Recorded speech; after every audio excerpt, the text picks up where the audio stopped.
नमस्कार साथियों, स्वागत है आप सभी का मेवाड़ क्लासेस की इस यूट्यूब प्लेटफॉर्म पर। आज 20 दिसंबर हो चुके हैं और आज हम डिस्कस करेंगे 20 दिसंबर की जितने भी आपकी महत्वपूर्ण करंट अफेयर की थ्योरी होती है उसके बारे में। सबसे पहले हम कल का रिवीजन कर लेते हैं। कल हमने क्या पढ़ा था? कल हमने पढ़ा था कि सरस राज सखी राष्ट्रीय मेला 2025 है, इसका आयोजन आपके जवाहर कला केंद्र जयपुर में हो रहा है। मुख्यमंत्री साहब के द्वारा 18 दिसंबर को इसका शुभारंभ किया जाता है। और ये किसका आयोजन किसके द्वारा हो रहा है? इसका आयोजन हो रहा है आपके राजीविका प्लस आपके भारत सरकार के ग्रामीण विकास मंत्रालय के द्वारा। ठीक है। फिर हमने पढ़ा था कि मेडल विनर ग्रांड पोर्टल इसकी शुरुआत हो चुकी है। इसकी शुरुआत कौन करता है? राजस्थान राज्य स्पोर्ट्स काउंसिल के द्वारा इसकी शुरुआत की जाती है। जितने भी खिलाड़ी है उनको सहायता में जो अनुदान राशि दी जाती है उसको पारदर्शी बनाने के लिए। फिर हमने पढ़ा था कि 68वीं नेशनल शूटिंग चैंपियनशिप जो आपकी नई दिल्ली में आयोजित हो रही है, इसमें आपके मरियम खान, लवण्या कंवर और आपकी पूर्वी प्रताप कच्छावा क्या जीतते हैं? इसमें मेडल जीतते हैं। ठीक है। मरियम खान गोल्ड मेडल जीतती है, पूर्वी प्रताप कच्छावा 2 सिल्वर, एक आपके ब्रॉन्ज मेडल जीतती है, जबकि आपके लवण्या कंवर 2 सिल्वर मेडल जीतती है। जोधपुर मिलिट्री स्टेशन पर अपाचे हेलीकॉप्टर की जो आपका जिसका नाम है AH-46E है, इसको अपाचे हेलीकॉप्टर की क्या मिलती है? आपको खेप मिल जाती है। ठीक है। 3 खेप मिलती है, मतलब 3 अपाचे हेलीकॉप्टर आपको जुलाई 2025 में मिल जाते हैं जोधपुर मिलिट्री बेस को, जबकि 3 अपाचे हेलीकॉप्टर है ये मिलते हैं आपके दिसंबर 2025 में।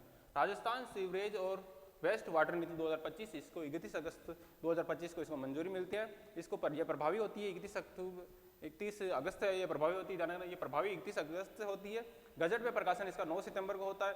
1 महीने तक के लिए इसके सुझाव मांगे जाते हैं, मतलब 9 अक्टूबर तक इसके सुझाव मांगे जाते हैं और 10 अक्टूबर को ये क्या हो जाती है? लागू हो जाती है। ठीक है। 10 अक्टूबर को ये लागू होती है, ध्यान रखना। और ये 31 अगस्त को प्रभावी होती है। ठीक है। 31 अगस्त को क्या हो जाती है? प्रभावी होती है। प्रभावी और स्वीकृति कब होती है? प्रभावी और स्वीकृत होती है आपके 31 अगस्त को। विधानसभा अध्यक्ष आपके वासुदेव जी देवनानी के द्वारा ब्रिज मोहन द्विवेदी की 3 पुस्तकों का लोकार्पण किया जाता है। तो 3 पुस्तकों का नाम क्या है? एक तो है मेरे इर्द गिर्द है, एक मरुद्रावाणी है और एक आपकी क्या है? एक आपकी लाल सोट का इतिहास। ठीक है। श्रुति उनियाल और आपके आराध्य चोपड़ा को कांस्य पदक मिलता है। जो ये दोनों खिलाड़ी किससे संबंधित है? ये दोनों खिलाड़ी आपके जूडो से संबंधित है, जो आप मणिपुर इंफाल में 11 से 15 दिसंबर को आयोजित हुई आपके नेशनल जो आपके जूडो चैंपियनशिप होती है उसमें आपके श्रुति उनियाल और उसमें आपके क्या नाम है इनका? आराध्य चोपड़ा और श्रुति उनियाल को क्या मिलते हैं? ब्रॉन्ज मेडल मिलते हैं। ठीक है। तो आज की क्लास को हम स्टार्ट करते हैं। हरियाणा राजस्थान पर्यावरण कॉन्क्लेव, हरियाणा राजस्थान पर्यावरण कॉन्क्लेव का आयोजन कब होता है? इसका आयोजन होता है आपके 18 दिसंबर को। ठीक है। 18 दिसंबर को इसका आपका मेरियट होटल जयपुर में इसका आयोजन होता है। इसका शुभारंभ कौन करते हैं? इसका शुभारंभ करते हैं आपके मुख्यमंत्री साहब भजन लाल जी शर्मा इसका शुभारंभ करते हैं। और इसका आयोजन होता है राजस्थान राज्य प्रदूषण मंडल के द्वारा। ठीक है। राजस्थान राज्य प्रदूषण मंडल के द्वारा 18 दिसंबर को मेरियट होटल जयपुर में हरियाणा राजस्थान कॉन्क्लेव का आयोजन किया जाता है। ठीक है। इस कॉन्क्लेव में राजस्थान की हरित अर्थव्यवस्था पर प्रदर्शन की जाती है तथा मेरी life sustainable life style for environment poster का विमोचन किया जाता है। तो पोस्टर का नाम क्या है? तो मेरी life sustainable life style for environment, इसका इस पोस्टर का क्या किया जाता है? यहाँ पर विमोचन किया जाता है। ठीक है। अगला आता है हरियाणा राजस्थान अभियान का शुभारंभ होता है। कब होता है? तो हरियाणा राजस्थान है इसका शुभारंभ होता है आपके 7 अगस्त 2024 को। 7 अगस्त 2024 को हरियाली तीज के अवसर पर आपके हरियाणा राजस्थान जो आपका अभियान है इसका शुभारंभ होता है। ठीक है। क्योंकि हरियाणा राजस्थान कॉन्क्लेव इसकी शुरुआत कब होती है? इसकी शुरुआत होती है आपके 18 दिसंबर को। तो ये पूछा जा सकता है क्योंकि आजकल जो आपके करंट अफेयर के आरपीएससी प्रश्न पूछ रही है वो आपके करंट प्लस आपके बेसिक जो आपके नॉलेज होता है उससे भी पूछ रही है। तो उसमें 7 अगस्त 2024 को आपके हरियाली तीज के अवसर पर आपके हरियाणा राजस्थान अभियान का शुभारंभ होता है। और लक्ष्य रखा जाता है कि हम 5 वर्ष में 50 करोड़ पौधे लगाएंगे। क्या लक्ष्य रखा जाता है? लक्ष्य रखा जाता है कि हम 5 वर्ष में 50 करोड़ पौधे लगाएंगे। और 2024 में ये लोग कितने 2024 में राजस्थान में 7 करोड़ पौधे लगाए जाते हैं, जबकि 2025 में 10 करोड़ का लक्ष्य रखा जाता है और 11.5 करोड़ के पौधे लगाए जा चुके हैं। ठीक है। 2025 में 10 करोड़ का लक्ष्य रखा जाता है और 11.5 करोड़ पौधे लगाए जा चुके हैं। जबकि आपको पता होना चाहिए कि 27 जुलाई को जब हरियाली तीज थी उसी अवसर पर एक ही दिन में राजस्थान में सर्वाधिक 2.5 करोड़ पौधे लगाए गए। ठीक है। एक ही दिन में सर्वाधिक 2.5 करोड़ पौधे लगाए गए। कब लगाए गए? ये आपके 27 जुलाई जो हरियाली तीज के अवसर पर 2025 को लगाए गए। ठीक है। इसके आधार पर जियो टैगिंग आपके आधारित मोबाइल ऐप भी लॉन्च किया गया है। ठीक है। तो आपके हरियाणा राजस्थान अभियान से संबंधित आपके जियो टैगिंग जो आपके भू आधारित जो आपके मोबाइल ऐप किया जा चुका है, लॉन्च किया जा चुका है। ठीक है। तो ये आपके बेसिक नॉलेज है, तो ये भी आपको पढ़ना है और ये आपका करंट नॉलेज है। ध्यान रखना कि 18 दिसंबर को आपके हरियाणा राजस्थान पर्यावरण कॉन्क्लेव का आयोजन होता है। कहाँ पर होता है? मेरिट होटल आपके जयपुर में होता है। किसके द्वारा शुभारंभ किया जाता है? शुभारंभ किया जाता है आपके मुख्यमंत्री साहब के द्वारा। ठीक है। अगला आता है कि मारवाड़ महोत्सव पूछा जा सकता है। क्योंकि मारवाड़ महोत्सव है, इसका आयोजन आपके कहाँ पर हो रहा है, उड़ीसा में हो रहा है, ठीक है। इसका आयोजन कहाँ पर हो रहा है, इसका आयोजन हो रहा है आपके संबलपुर उड़ीसा में हो रहा है इसका आयोजन। और ये कब से कब तक हो रहा है, इसका आयोजन होगा आपके 18 दिसंबर से 22 दिसंबर तक, ठीक है। 18 दिसंबर से 22 दिसंबर तक मारवाड़ उत्सव का जो आयोजन कहाँ पर होगा, संबलपुर उड़ीसा में होगा। तो ये पूछा जा सकता है, ठीक है, कि मारवाड़ उत्सव का आयोजन 18 से 22 दिसंबर को कहाँ पर हुआ था। तो 18 से 22 दिसंबर को मारवाड़ उत्सव का जो आयोजन होता है वो कहाँ पर होता है, वो संबलपुर उड़ीसा में होता है, ठीक है। और इसकी थीम होती है एक भारत और श्रेष्ठ भारत। इसकी थीम क्या होती है, इसकी थीम होती है एक भारत श्रेष्ठ भारत, या पूरे देश की जो कलाकृतियाँ है, पूरे देश की जो अलग अलग विरासतें वो यहाँ पर क्या की जाएगी, प्रदर्शित की जाएगी। अगला आता है एक आपका कुरंजा महोत्सव। कुरंजा महोत्सव का आयोजन भी कब से कब तक हो रहा है, 26 से 27 दिसंबर को आपके कुरंजा महोत्सव का आयोजन होगा। 26 से 27 दिसंबर को आपके कुरंजा महोत्सव का आयोजन होगा। और कहाँ पर होगा, खिंचन गाँव फलोदी में होगा। कुरंजा महोत्सव का आयोजन कहाँ पर होगा, ये खिंचन गाँव फलोदी। और आपको पता होना चाहिए खिंचन गाँव आपका क्या है, रामसर साइड भी है। इसका आयोजन राजस्थान पर्यटन विभाग के द्वारा किया जाएगा, ठीक है। तो राजस्थान पर्यटन विभाग के द्वारा कुरंजा महोत्सव का आयोजन आपके खिंचन गाँव फलोदी में किया जा रहा है। कब से कब तक किया जाएगा, ये आयोजन किया जाएगा आपके 26 से 27 दिसंबर को, ठीक है। 18 से 22 दिसंबर को आपके मारवाड़ महोत्सव का आयोजन कहाँ पर होगा, 18 से 22 दिसंबर को आपके मारवाड़ महोत्सव का जो आयोजन होगा वो होगा आपके संबलपुर उड़ीसा में, ठीक है। आनंदजीत सिंह नरूका और दर्शना राठौड़ ने जीता स्वर्ण पदक। ये हमने जब पढ़ा था, हमने क्या पढ़ा था कल हमने पढ़ा था 68वीं राष्ट्रीय निशानेबाजी चैंपियनशिप होती है, जिसका आयोजन आपके नई दिल्ली में होता है। शॉटगन वाली जो चैंपियनशिप होती है, इसका आयोजन कहाँ पर होता है, इसका आयोजन आपके नई दिल्ली में होता है, ठीक है। और हमने कल ये भी पढ़ा था कि आपके पूर्वी प्रताप कच्छावा ने 2 सिल्वर मेडल जीते इसी में, और आपके 1 ब्रॉन्ज मेडल जीता, ठीक है, आपके पूर्वी प्रताप कच्छावा ने, ठीक है। और ये तो इसमें 1 सिल्वर मेडल तो आपके 25 मीटर व्यक्तिगत स्पर्धा में जीता था आपके पूर्वी प्रताप कच्छावा ने, जबकि एक तो सिल्वर मेडल और 1 ब्रॉन्ज मेडल इन्होंने आपके किसमें, आपके मिश्रित इवेंट में जीता था, ठीक है। इसके अलावा हमने पढ़ा था कि लवण्या कंवर जो है ये आपके 25 मीटर के अलग अलग इवेंट में 2 सिल्वर मेडल जीती है। कौन, आपके लवण्या कंवर। और आपके मरियम खान 10 मीटर जो आपकी एयर राइफल होती है उसमें गोल्ड मेडल जीतती है, ठीक है। इन तीनों के अलावा 2 खिलाड़ी और है आपके, ये राजस्थान के रहने वाले आनंदजीत सिंह नरूका है और दर्शना राठौड़, ये राष्ट्रीय नेशनल जो आपकी इसमें आपके स्कीट मिश्रित टीम स्पर्धा में स्वर्ण पदक जीते हैं, ठीक है। स्कीट मिश्रित जो आपकी स्पर्धा होती है, स्कीट मिश्रित जो स्पर्धा होती है, इसी 68वीं नेशनल चैंपियनशिप में ये कौन जीते हैं, आपके आनंदजीत सिंह नरूका और दर्शना राठौड़ क्या कौन सा मेडल जीती है, स्वर्ण मेडल जीते, ठीक है, गोल्ड मेडल जीते हैं। और स्कीट मिश्रित टीम इवेंट में, ठीक है, स्कीट मिश्रित आपके टीम इवेंट में जीतते हैं, ठीक है। राजस्थान की जोड़ी ये किसको हराती है, यूपी के 2 पहलवान होते हैं, यूपी के 2 शूटर होते हैं, क्या नाम है उनका, मेराज अहमद खान और आपके अरीबा खान की जोड़ी को 45-43 से हराते हैं। ध्यान रखना 45-43 से हराते हैं अरीबा, आपके क्या नाम है, अरीबा खान और मेराज अहमद खान की जोड़ी को, ठीक है। तो यूपी की जोड़ी को हराते हैं आनंदजीत सिंह नरूका और दर्शना राठौड़। कौन कौन से आपके, आनंदजीत सिंह नरूका उत्तर प्रदेश के मेराज अहमद खान और आपके क्या ना अरीबा खान, मेराज अहमद खान और अरीबा खान को 45-43 से अंतर से हराते, ठीक है।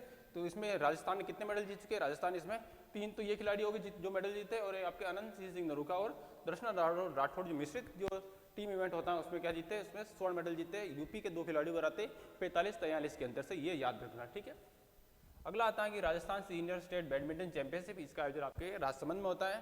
राजस्थान सीनियर स्टेट जो चैंपियनशिप होती है इसका आयोजन कहाँ पर होता है, इसका आयोजन आपके राजसमंद में होता है, ठीक है। जो सीनियर है, ध्यान रखना ये सीनियर स्टेट चैंपियनशिप है, लेकिन इसमें जीतती है वो जूनियर खिलाड़ी जीतती है। तन्वी जो आपकी अनवी राठौड़ है, ये 13 वर्षीय अनवी राठौड़ जो जयपुर की रहने वाली इस चैंपियनशिप में विजेता रहती है, ठीक है।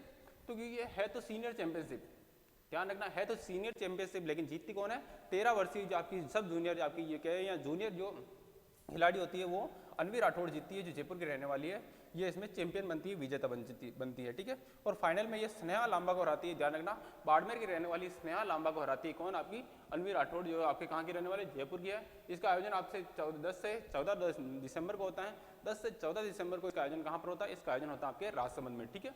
तो राष्ट्रीय जो Rajasthan senior state badminton championship, इसका आयोजन आपकी 10 से 14 दिसंबर को होता है, राजसमंद में होता है। इसमें आपके अनवी राठौड़ जो 13 वर्षीय अनवी राठौड़ जो जयपुर की रहने वाली है, ये फाइनल में स्नेहा लांबा को हराकर चैंपियन बनती है, ठीक है।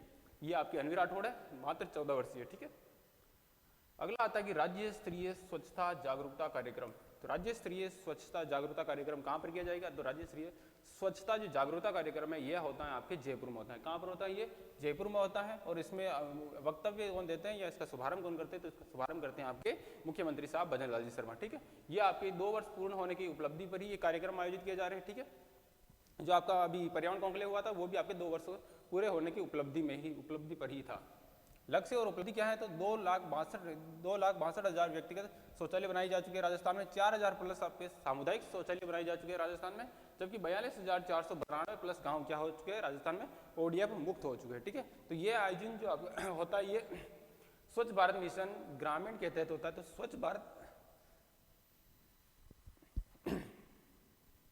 भारत मिशन जो होता है ये आपके 2 अक्टूबर 2014 से आपका स्वच्छ भारत मिशन क्या हो जाता है, स्टार्ट होता है, और ये जल शक्ति मंत्रालय के द्वारा ये स्टार्ट किया जाता है। राजस्थान 31 मार्च 2018 को ओडीएफ मुक्त हो जाता है। ठीक है, तो राजस्थान ओडीएफ मुक्त कब होता है, राजस्थान ओडीएफ फ्री होता है आपके 31 मार्च 2018 को, के राजस्थान क्या हो जाता है, ओडीएफ मुक्त हो जाता है। ठीक है,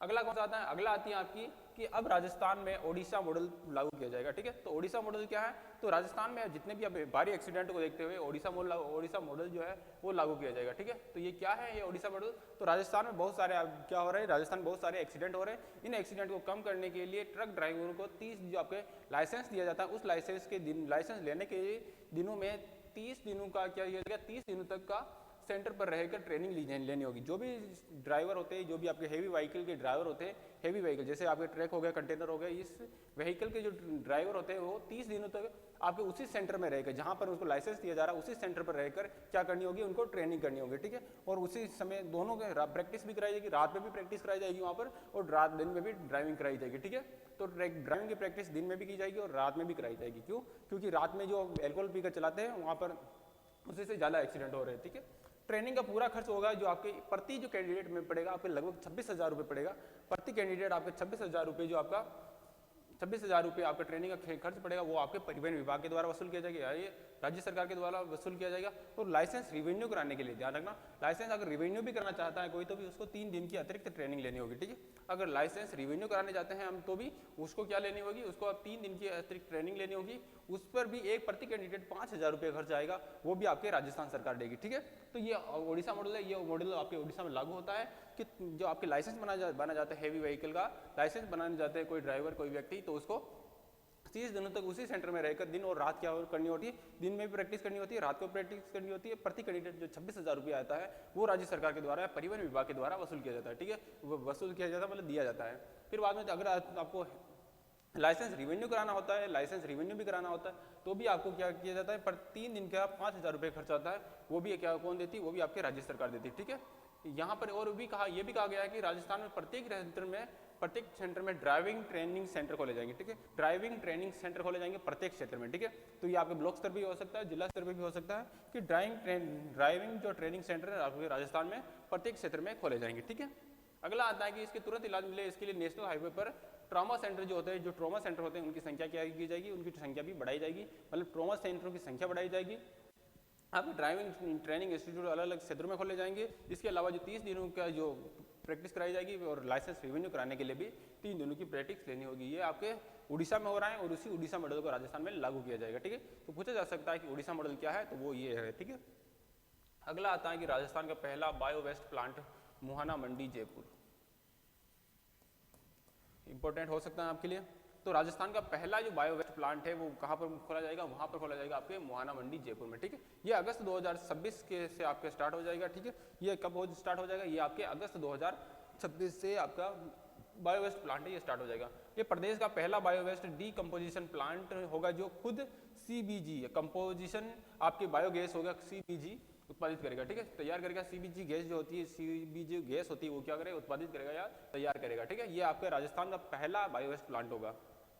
यह प्लांट सूरत जो प्लांट है, सूरत के वेस्ट निस्तारण मॉडल पर की तर्ज पर आधारित है। ये जो प्लांट है ये सूरत के वेस्ट निस्तारण जो मॉडल है उसी पर आधारित है। ध्यान रखना किस पर आधारित है, ये किसकी तर्ज पर बनाया जा रहा है, ये आपके सूरत जो गुजरात के वेस्ट जो निस्तारण मॉडल है उसी की तर्ज पर बनाया जा रहा है। इसकी लागत कितनी आएगी, इसकी लागत आएगी लगभग आपके 28 करोड़ रुपए। ठीक है, तो इसकी लागत कितनी आएगी, इसकी लागत आएगी आपके लगभग 28 करोड़ रुपए इसकी लागत आएगी। ठीक है, मंडी में रोजाना निकलने वाले 50 टन ग्रीन वेस्ट जो मंडी है वहाँ पर मुहाना मंडी, वहाँ पर डेली जो आपके 50 टन ग्रीन वेस्ट निकलता है, इससे 2000 किलो CBG गैस प्रतिदिन तैयार की जाएगी। ठीक है, तो रोजाना यहाँ पर 2000 किलो जो CBG गैस है तैयार की जाएगी मुहाना मंडी से। 50 टन जो कचरा निकलता है, ग्रीन वेस्ट निकलता है उससे। ठीक है, 2000 किलो प्रतिदिन तैयार की जाएगी CBG गैस।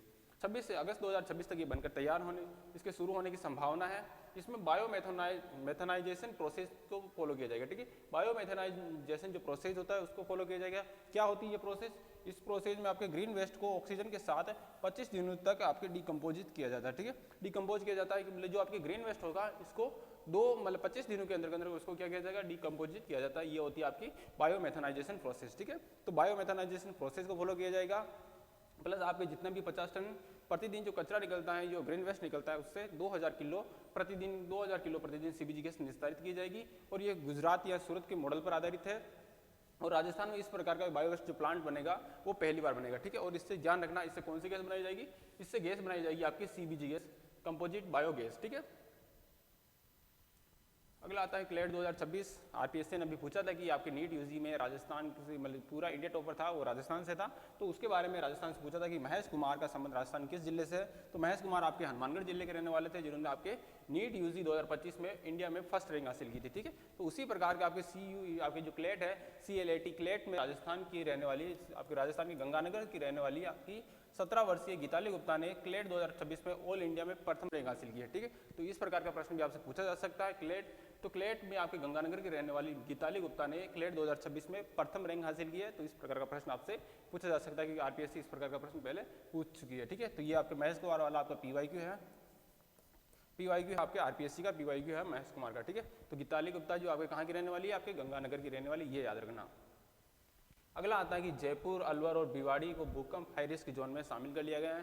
राजस्थान के 3 जिलों जयपुर, अलवर और भिवाड़ी को क्या किया है? 3 स्थानों को शामिल किया गया है, ठीक है। इसमें शामिल किया है ब्यूरो ऑफ इंडिया स्टैंडर्ड के भूकंप को लेकर देश के नए रिस्क जोन मतलब नए रिस्क जोन घोषित किए गए। उसमें राजस्थान के 3 स्थान है, ठीक है। कौन कौन से स्थान है?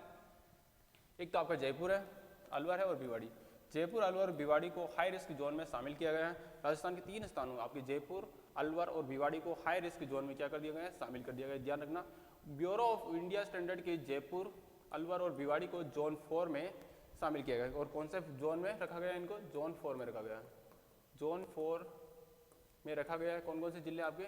जयपुर, अलवर प्लस आपका भिवाड़ी, ठीक है। जयपुर, अलवर और भिवाड़ी, ठीक है। जयपुर, अलवर और भिवाड़ी को हाई रिस्क जोन में रखा गया है, ठीक है। और ये जो जोन 4, इनका जोन कौन सा है? जोन 4 है इनका, जयपुर, अलवर, भिवाड़ी, याद रखना आप। अगला आता है कि वाटर स्पोर्ट्स हब बनेगा उदयपुर। उदयपुर को वाटर स्पोर्ट्स हब बनाने के लिए आपके स्पोर्ट्स आपके काउंसिल के द्वारा, राजस्थान राज्य क्रीड़ा परिषद के द्वारा केनाइंग और कायाकिंग हब बनाने चाहिए, ठीक है। फतेह सागर झील में कायाकिंग और केनाइंग खेल का स्थायी केंद्र को स्थापित करने का फैसला लिया गया है, ठीक है। तो 2 खेल है, एक स्पोर्ट्स खेल है आपके कायाकिंग और केनाइंग, ठीक है। तो कायाकिंग और केनाइंग के आपके खेलो इंडिया यूनिवर्सिटी गेम्स में 2 जो खेल हुए थे उसमें कायाकिंग और केनाइंग कहाँ पर हुए थे? वो आपके उदयपुर में ही हुए थे, ठीक है। कहाँ पर हुए थे? ये फतेह सागर झील में, ठीक है। तो फतेह सागर झील में आपकी केनाइंग और कायाकिंग झील भी याद रखना। कौन सी झील है? फतेह सागर झील है। उदय सागर झील आपको दी जाएगी और पिछला झील आपको दी जाएगी। वहाँ ऑप्शन वो नहीं होगा। कौन सा ऑप्शन होगा? आपके फतेह सागर झील, ठीक है। झील कौन सी होगी? फतेह सागर झील होगी। कौन कौन से खेल के केंद्र स्थापित किए जाएंगे? तो आपके एक तो केनाइंग होगा, एक होगा कयाकिंग, ठीक है। तो कयाकिंग और केनाइंग जो 2 खेल का स्थायी केंद्र बनेगा, आपका स्थायी केंद्र खुलेगा। कहाँ पर बनेगा? ये बनेगा आपके फतेह सागर झील में, ठीक है। वो मिलेगा विश्व स्तरीय, यहाँ पर विश्व स्तरीय जो आपकी यूनिवर्सिटी जो सुविधाएं हैं वो यहाँ पर मिलेगी केनाइंग और कयाकिंग खेल की। ध्यान रखना, स्पोर्ट्स हब किसे बनाया जाएगा? स्पोर्ट्स आपको हब आपके उदयपुर को बनाया जाएगा। कौन सी झील पर बनाया जाएगा? ये झील आपकी कौन सी है? फतेह सागर झील है। और कौन कौन से खेल का केंद्र बनाया जाएगा? तो ये आपके केनाइंग और कयाकिंग। ध्यान रखना, केनाइंग और कयाकिंग, ठीक है। अगला आता है कि आपका जो आपकी शुद्ध सार से एक बड़ी अपडेट आई है, ध्यान रखना। तो आउटबाउंड जो पोर्टेबिलिटी का शुभारंभ हो चुका है, आउटबाउंड पोर्टेबिलिटी राजस्थान में आउटबाउंड पोर्टेबिलिटी का शुभारंभ हो चुका है। इसका मतलब क्या है? इसका मतलब यह है कि राजस्थान का कोई भी युवा, ठीक है, राजस्थान का कोई भी व्यक्ति है, मुख्यमंत्री आयुष्मान आरोग्य योजना के तहत आउटबाउंड जो पॉलिसी, आउटबाउंड जो आपका पोर्टेबिलिटी है, इसका शुभारंभ किया गया है। तो राजस्थान का कोई भी व्यक्ति किसी भी दूसरे राज्य में केसलेस इलाज कर सकता है, ठीक है। राजस्थान का कोई भी व्यक्ति किसी भी दूसरे राज्य में, भारत के किसी भी राज्य में केसलेस उपचार करवा सकता है। किसमें? मुख्यमंत्री आयुष्मान योजना के तहत। तो आउटबाउंड पोर्टेबिलिटी यही है, ठीक है। तो प्रदेश दूसरे राज्यों में भी केसलेस इलाज करा सकेंगे, ये आपके आउटबाउंड पोर्टेबिलिटी है। और इसका शुभारंभ कब किया जाता है? इसका शुभारंभ किया जाता है आपके कल, यानी कि 19 दिसंबर को, ठीक है। 19 दिसंबर को आपके जो धौलपुर में, और इसका घोषणा कहाँ से की जाती है? इसकी घोषणा की जाती है आपके धौलपुर से। धौलपुर में जो आपके लखपति दीदी सम्मेलन होता है, धौलपुर में आपके लखपति दीदी सम्मेलन महिलाओं को ऋण सहायता तथा चेक बेट वितरित किया जाता है। उसी समय आपके आउटबाउंड पोर्टेबिलिटी जो आपका ये इसका शुभारंभ किया जाता है, मुख्यमंत्री साहब के द्वारा शुभारंभ किया जाता है। कहाँ से शुभारंभ किया जाता है? धौलपुर से शुभारंभ किया जाता है। कब किया जाता है? 19 दिसंबर को किया जाता है। और इसमें इसका मतलब क्या होगा? इसका मतलब होगा कि राजस्थान में कोई भी जो आपकी व्यक्ति है, कोई भी मरीज है, वो आपके राजस्थान देश के किसी भी कोने में जाकर केसलेस इलाज करवा सकता है। ठीक है, केसलेस इलाज करवा सकता है जो आपकी आयुष्मान भारत योजना है उसके तहत। ठीक है, तो आज की क्लास के लिए इतना ही, मिलते हैं अगली क्लास में, तब तक के लिए धन्यवाद, थैंक यू।